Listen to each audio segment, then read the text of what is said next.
Hello students, western political thought के व्याख्यान की श्रृंखला में मैं doctor Nidhi Yadav SPC government college Ajmer के पॉलिटिकल साइंस डिपार्टमेंट से आज पुनः जॉन स्टुअर्ट मिल पे जो हमने चर्चा प्रारंभ कर रखी है उसके एक अन्य पहलू पर चर्चा करेंगे और इस टॉपिक को समअप करने का प्रयास करेंगे। BA part third MA previous के विद्यार्थी, ऑनर्स पार्ट 3 के विद्यार्थी इस पेपर से अच्छी भली भांति परिचित हैं और ये भी जानते हैं कि जॉन स्टुअर्ट मिल के जो स्वतंत्रता संबंधी विचार हैं, जो हमने लास्ट क्लास में 2 प्रकार से उनके विचारों को जानने का प्रयास किया है। जब वो स्वतंत्रता के 2 प्रकार से कि जब व्यक्ति की व्यक्तिगत स्वतंत्रता की बात हो या समाज की स्वतंत्रता से संबंधित जब कार्य होते हैं तो किस प्रकार से उन्होंने स्वतंत्रता को परिभाषित किया है, वो लास्ट क्लास में हमने जानने का प्रयास किया था। आज उसके एक अन्य पहलू कि मिल महिलाओं की स्वतंत्रता के संबंध में उनके विचार बहुत महत्वपूर्ण हैं और ये वह समय था जब इंग्लैंड में महिलाओं की दशा बहुत दयनीय थी। उनके पास में उच्च शिक्षा प्राप्त करने, संसद का सदस्य होने या सार्वजनिक पदों पर कार्य करने का कोई अधिकार नहीं था। यहाँ तक कि उन्हें मताधिकार भी प्राप्त नहीं था और इंग्लैंड के समाज में महिलाओं की स्थिति दूसरे दर्जे के नागरिकों की समान थी।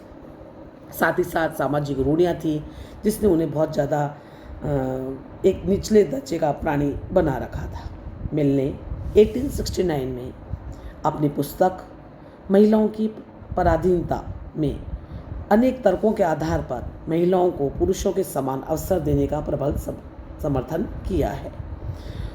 उस समय ये माना जाता था, सब सोसाइटी के अंदर ये इस बात पर बड़ा जोर था कि पुरुष और महिला में कुछ महत्वपूर्ण भेद है और इसलिए महिलाओं की स्थिति पुरुषों से हीन होनी चाहिए या कमतर होनी चाहिए। मिल ने इस तर्क का पुरजोर से खंडन करा और उन्होंने कहा कि शारीरिक अगर हम भेदों को छोड़ दें तो पुरुष और स्त्री की में कोई भी भेद नहीं है, ये सब बाह्य परिस्थितियों के परिणाम हैं। मिल ने यह भी कहा कि किसी भी परंपरा के नाम पर हम स्त्री पुरुष समानता का विरोध नहीं कर सकते हैं और मिल ने यह भी माना कि राजकीय सेवाओं से महिलाओं को या उच्च पदों से वंचित किए जाना अन्यायपूर्ण है। उनका यह मानना था कि महिलाओं को कभी इस बात का मौका ही नहीं मिला, सामाजिक स्थितियों ने उनको इस प्रकार की स्थितियाँ ही नहीं बनी कि वो कुछ कर सके और अपनी योग्यता का प्रदर्शन कर सके। इसलिए मिल ने कहा कि इस समय जो व्यवस्था विद्यमान है सोसाइटी के अंदर वो बहुत अन्यायपूर्ण है और सामाजिक प्रगति में भी बाधक है, क्योंकि मात्र जन्म के आधार पर ही महिलाओं के लिए प्रगति के द्वार बंद कर दिए गए हैं, जबकि महिलाओं को स्वतंत्रता मिलनी चाहिए। मात्र केवल महिला के रूप में जन्म लेने के कारण उसको उसकी वांछित योग्यताओं से या उन्नति के और प्रगति के अवसरों से उसको वंचित नहीं किया जा सकता है। यहाँ जो मिल के विचार हैं स्त्री पुरुष समानता के संबंध में, ये अपने समय से बहुत ज़्यादा आगे थे और महिलाओं की मुक्ति के संबंध में मिल के विचार उनके रहते तो नहीं, लेकिन उनके निधन के पश्चात समाज और शासन ने उनको मान्यता प्रदान की।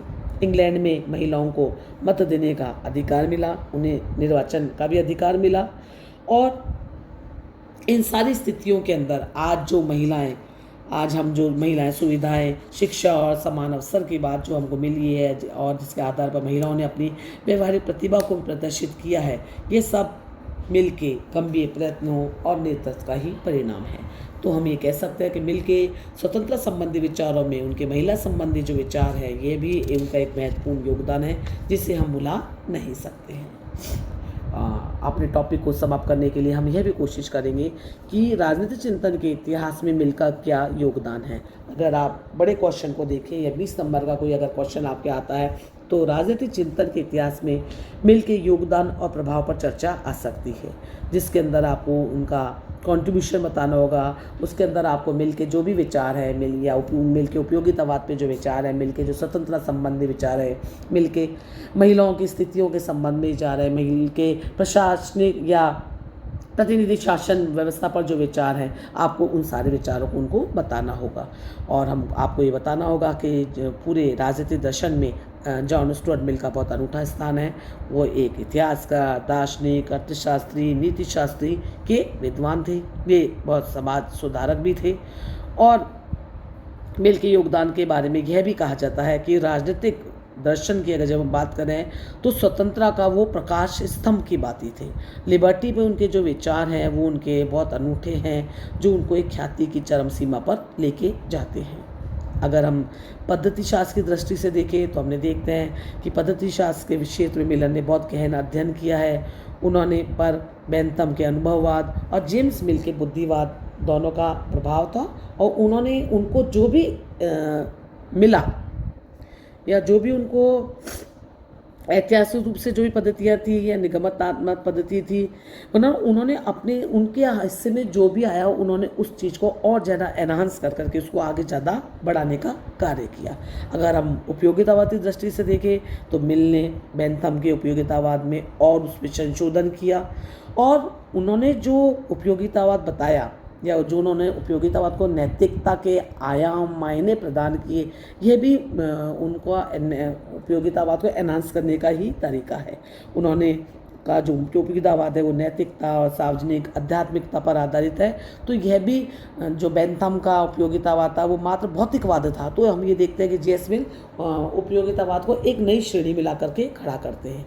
साथ ही साथ समाज सुधार की दृष्टि से देखें तो यहाँ पे भी हम देखते हैं मिल का बहुत अपूर्ण योगदान है। उन्होंने महिला मुक्ति के संदर्भ में जो भी अपने आवाज़ उठाई है, महिलाओं की स्वतंत्रता के विषय में उन्होंने जो विचार किए हैं वो समय से बहुत आगे थे। आधुनिक युग के मतलब हम माने तो वो पहले विचारक है जिन्होंने महिलाओं की समानता, शिक्षा और राजनीतिक अधिकारों का समर्थन किया है।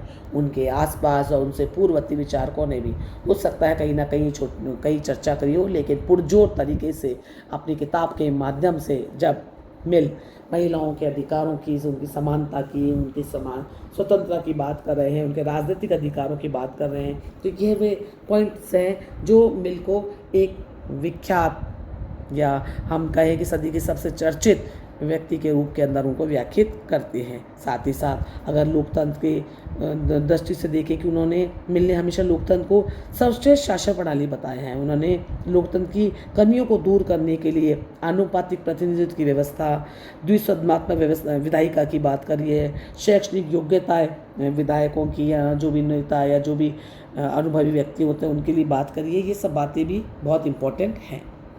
और व्यक्तिगत स्वतंत्रता की जब हम बात करते हैं तो मिल का नाम तो ऐसा है कि उनके साथ में ऐसा लगता है कि स्वतंत्रता का जो प्रकाश स्तंभ है उसमें मिल ने अपने जो विचार प्रकट किए हैं या उनको जो एक प्रकाश स्तंभ की बातें जब वो स्थापित होते हैं वो राजनीतिक दर्शन के इतिहास से बहुत अद्वितीय माने जाते हैं। एक प्रमुख विचारक सेबाई ने तो मिल को उदारवाद का प्रवक्ता माना है। उनका मानना है कि उदारवादी दर्शन की दृष्टि से उन्होंने इसके योगदान को उन्होंने बताया है। सेबाई ने कहा भी है कि अगर हम उदारवादी दृष्टिकोण से देखें तो मिल ने उपयोगितावाद में महत्वपूर्ण संशोधन किया, क्योंकि उनका मानना था कि मनुष्य का में गौरव भाव भी होना चाहिए। मनुष्य मात्र संतुष्टि या अपनी उदर पूर्ति के लिए ही नहीं बना है, उसको अपने अंदर नैतिकता का भाव भी रखना चाहिए। साथ ही साथ उन्होंने ये भी कहा कि स्वतंत्रता एक व्यक्तिगत एस्पेक्ट ही नहीं है बल्कि सामाजिक हित भी है, और कोई भी मनुष्य मात्र अपनी स्वतंत्रता के व्यक्तिगत हितों के लिए नहीं बल्कि सामाजिक हित की भी बात करता है और समाज को लाभ पहुंचाता है। और यहाँ पे हम देखते हैं कि स्वतंत्र समाज में उन्होंने कहा कि उदारवादी राज्य का कार्य नकारात्मक नहीं बल्कि सकारात्मक है। तो हम ये सारी बातों के अंदर ये देखते हैं कि मिल राजनीतिक दर्शन के इतिहास में उनका महत्व बहुत चिरस्थायी है।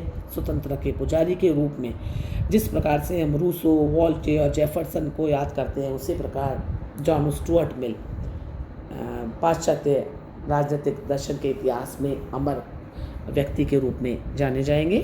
तो बच्चों, आपने देखा कि किस प्रकार से हम पूरे जॉन स्टुअर्ट मिल के उनके जीवन से संबंधित जो भी एस्पेक्ट्स थे या उनसे संबंधित जो भी महत्वपूर्ण अपने आप को जानकारियाँ उपलब्ध कराई हैं, उनके संबंध में PDF उपलब्ध कराए हैं। आप उनका गहनता से अध्ययन करें और ये देखें कि कौन से क्वेश्चन 2 नंबर के बन सकते हैं, कौन से क्वेश्चन 4 नंबर के हैं और कौन से क्वेश्चन जो 20 नंबर के अंदर आ गए हैं। जहाँ 2 लाइन की बात या कोई 2 तर्क या 2 बातें, 2 विशेषताएँ की जिक्र होता है, तो आप मान करके चलिए कि 2 नंबर का क्वेश्चन बन सकता है, या किसी पुस्तक का नाम पूछा जाता है, विद्वान का नाम पूछा जाता है, या इम्पैक्ट की बात आती है, प्रभाव की बात आती है।